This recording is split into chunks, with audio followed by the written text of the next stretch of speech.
के विषय में आपने कहा था कुछ बोलने के लिए, जी। तो मैं उनके व्यक्तित्व का कुछ वर्णन करने जा रहा हूँ। आइए, आइए। ओम त्वं हिनः पिता वसो त्वं माता शतक्रतो बभुविथ अधाते सुम्नमीमहे। ओम शांति शांति शांति। आर्यों का महाकुंभ एवं भारत को समझो अभियान के सम्माननीय राष्ट्रीय संचालक आर्य रत्न मित्रवर शिक्षक लखनलाल जी आर्य, और अभी बहुत ही सुंदर महर्षि स्वामी दयानंद का योग चिंतन आदि विषय को लेकर के आचार्य प्रवर पुरुषोत्तम मुनि जी का व्याख्यान उद्बोधन श्रवण कर रहा था। इस कार्यक्रम से जुड़े हुए हमारे इतिहास के महान लेखक इतिहासकार डॉक्टर साहब और इसके साथ ही साथ मातृशक्ति देवियों एवं सज्जनों, महर्षि स्वामी दयानंद और आर्य समाज तथा वेद का यह मंच है, और इसमें ऐसे पुरुषों को भी जोड़ा जाना चाहिए और जोड़ करके बात करनी चाहिए जिन्होंने मुख्य रूप से वैदिक धर्म और आर्य समाज के लिए काम तो नहीं किया, लेकिन उनकी चिंतन धारा, उनकी विचारधारा और उनका जीवन पथ वेद के बताए रास्ते पर था। उनकी ईमानदारी, उनके निश्चल स्वभाव, उनकी वक्तृत्व और कृतित्व कला सबके लिए ग्रहणीय हो जाता है।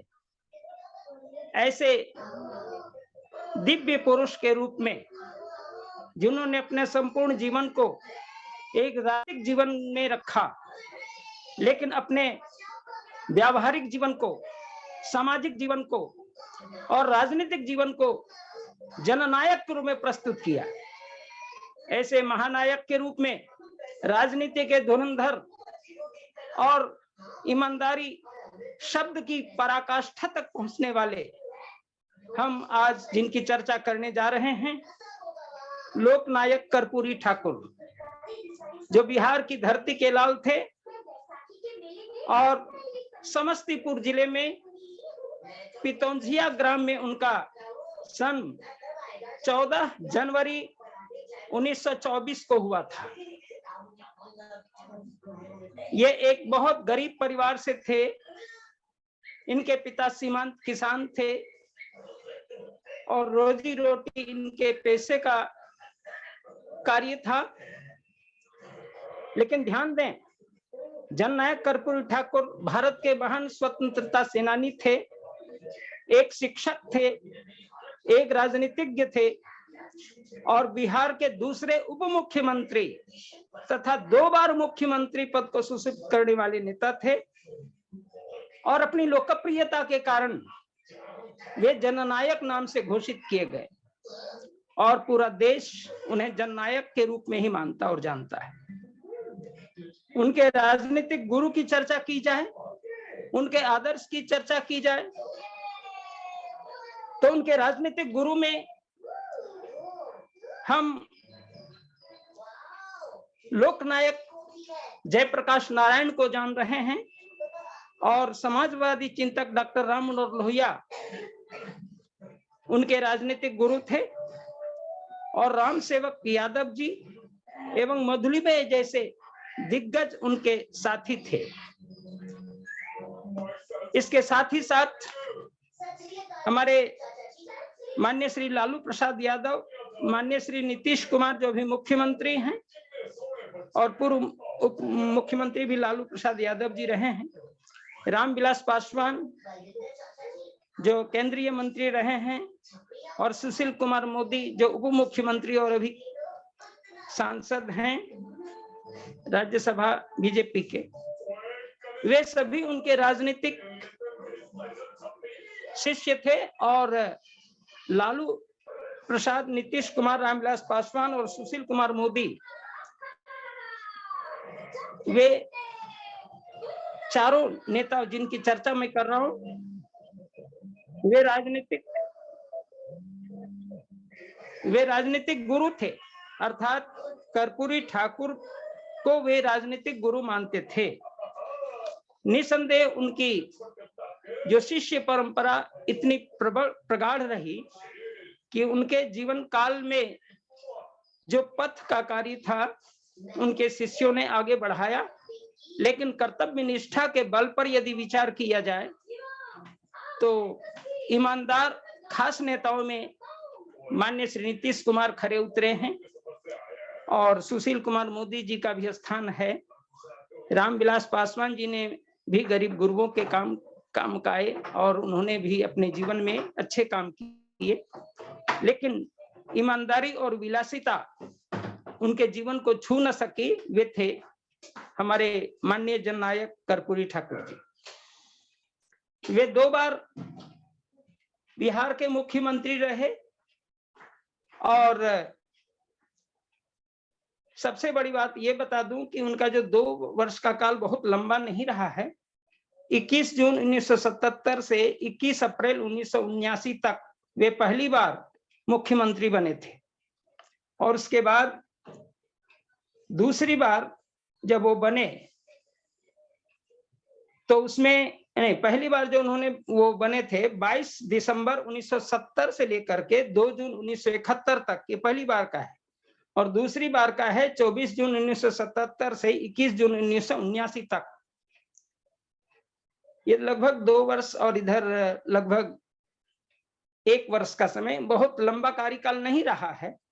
लेकिन इन 2 संक्षिप्त कार्य माने अल्प काल में ही उन्होंने जो कार्य किया वो आज भी बड़ी ही प्रशंसनीय है। मैंने उनके व्याख्यान को सिर्फ 1 बार श्रवण किया है। जब मैं गांव में था और बीए में पढ़ रहा था, गर्मी की छुट्टी में घर गया था।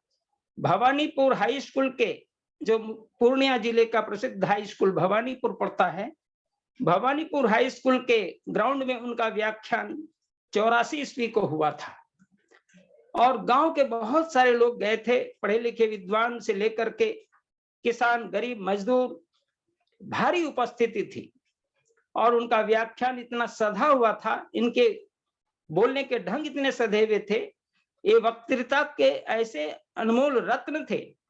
जहां मैंने भी इतना तो सीखा था कि किस प्रकार व्यक्ति यदि अपने प्रतिपक्ष पर भी बात करता था तो प्रतिपक्ष के लोग को ये बोलने का अवसर नहीं मिलता था कि उन्होंने मेरा अपमान कर दिया। शब्द नित सधे हुए थे और इतना कुशल वक्ता थे। एक बहुत बड़े समझिए कि चिंतक भी थे, सामाजिक विचारधारा के चिंतक थे और लोक हितैषी विचारधारा उनमें थी। और योग का भी प्रसंग चल रहा था माननीय पुरुषोत्तम जी के द्वारा, तो मैं सोच रहा था कि योग पर कर्पूरी जी को कहां मैं रखूं। तो सचमुच वे एक योगी भी थे जो इतनी ऊंचाई पर पहुंच करके उन्होंने जीवन में योग तत्व को घटा लिया था। आप विचार करें, सत्य के इतने आग्रही थे कि वे बड़े बड़े व्याख्यानों में सत्य को नहीं छोड़ते थे, सत्य के प्रबल पक्षधर और साथ ही साथ अपरे ग्रह के तो नमूना माने जाते थे। जो 2 बार मुख्यमंत्री पद पर रहा हो और 1936 से लेकर के ये 1952 से लेकर के 1988 तक 36 वर्षों तक जो विधायक रहे हो, इतना लंबा राजनीतिक काल जिनका रहा हो, लेकिन वे एक गाड़ी तक नहीं खरीद पाए थे। इतनी ईमानदारी थी। इतने पैसे नहीं होते थे कि वे एक कार अपनी खरीद सकें। ये और आचार्य जी जी बहुत ही संक्षिप्त में चर्चा हो चुकी है, 8:10 समापन हो गया। अच्छा, बस 2 मिनट और मैं बोल देता हूँ। 2 मिनट।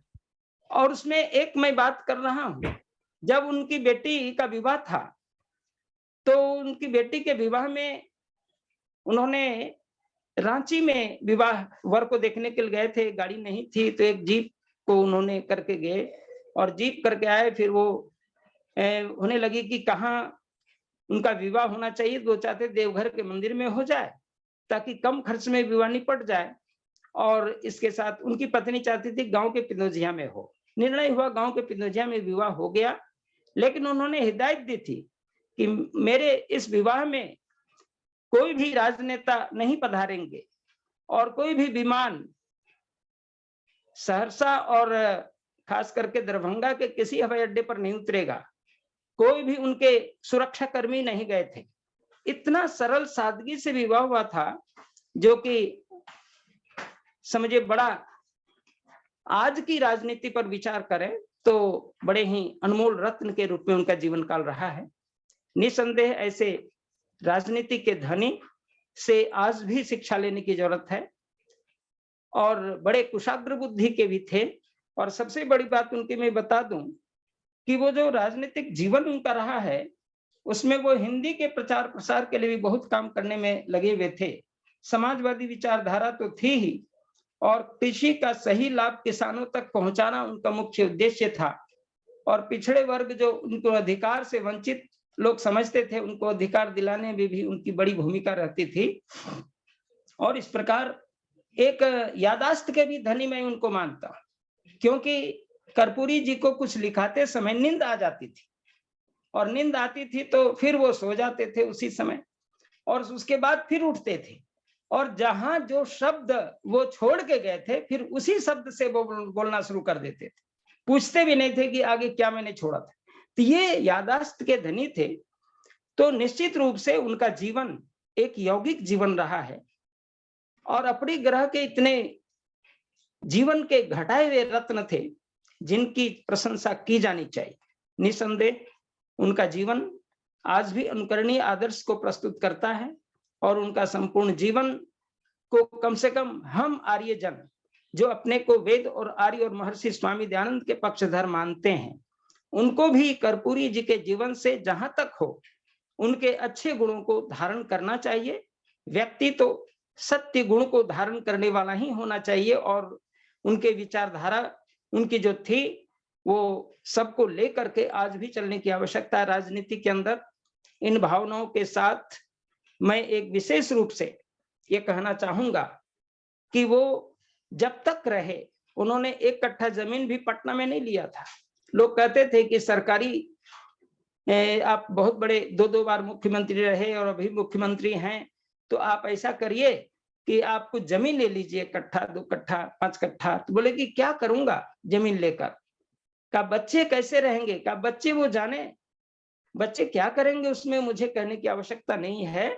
बच्चे अपने तैयार होंगे, और हर तरह से वो चाहते थे कि किसी को इस प्रकार से बेवजह और इतनी ईमानदारी को कहीं धब्बा न लगे, इस पे बराबर चिंतन करते थे। और सबसे बड़ी बात वो थे उनकी थी कि कर्पूरी ठाकुर हमेशा अपने परिजनों को प्रतीक्षा करने के लिए कहते थे। कभी ये नहीं कहते थे कि मेरा है तो उसको तुरंत हम नौकरी लगा दें, कभी नहीं उन्होंने कहा। और वो उनका चिंतन था कि जब तक देश के प्रत्येक निवासी को सम्मानजनक और सुविधा संपन्न स्वाधीन जीवन यापन करने का अवसर नहीं मिलेगा, तब तक मेरे परिजनों को भी प्रतीक्षा करनी पड़ेगी। ये बहुत ऊंची बात उन्होंने कही थी। निसंदेह उनका जीवन और आदर्श आर्य परंपरा से जुड़ा हुआ है, वैदिक परंपरा से जुड़ा हुआ है। उनके विचार, उनके कर्तव्य, उनके जो शब्द थे वो बड़े ही नपे तुले और बड़े ही सबके हित को ध्यान में रख के बोलते थे। और वे मैट्रिकुलेशन तक पढ़ाई की थी, मैट्रिकुलेशन में फर्स्ट डिवीजन पास किया था, और शिक्षक भी बने थे। बाद में उन्होंने शिक्षक नौकरी छोड़कर राजनीति में आ गए। तो निश्चित रूप से उनका जीवन काल बड़ा ही संघर्षपूर्ण रहा है। हम अपने जीवन में संघर्ष करें, और सत्य, धर्म और अपनी देश की राजनीति में भी हमारा हिस्सा बढ़ चढ़ कर हो। ऐसे महान धुरंधर, कर्मठ, ईमानदार, लोकप्रिय राजनीतिज्ञ को हमें जीवन का संबल बनाना चाहिए। इन्हीं शब्दों के साथ हम माननीय कर्पूरी ठाकुर, जिनका निधन 17 फरवरी 1988 को 64 वर्ष की अवस्था में हो गई थी, अब उनके प्रति हम सम्मान दर्शाते हैं और उनकी आत्मा की हमेशा सद्गति की प्रार्थना करते हैं। ओम शांति शांति शांति। और बहुत ही संक्षिप्त समय में डॉक्टर व्यास नंदन शास्त्री ने जननायक कर्पूरी ठाकुर जी के जीवन चरित्र पर प्रकाश डाला। बहुत बहुत आभार आपका। और अब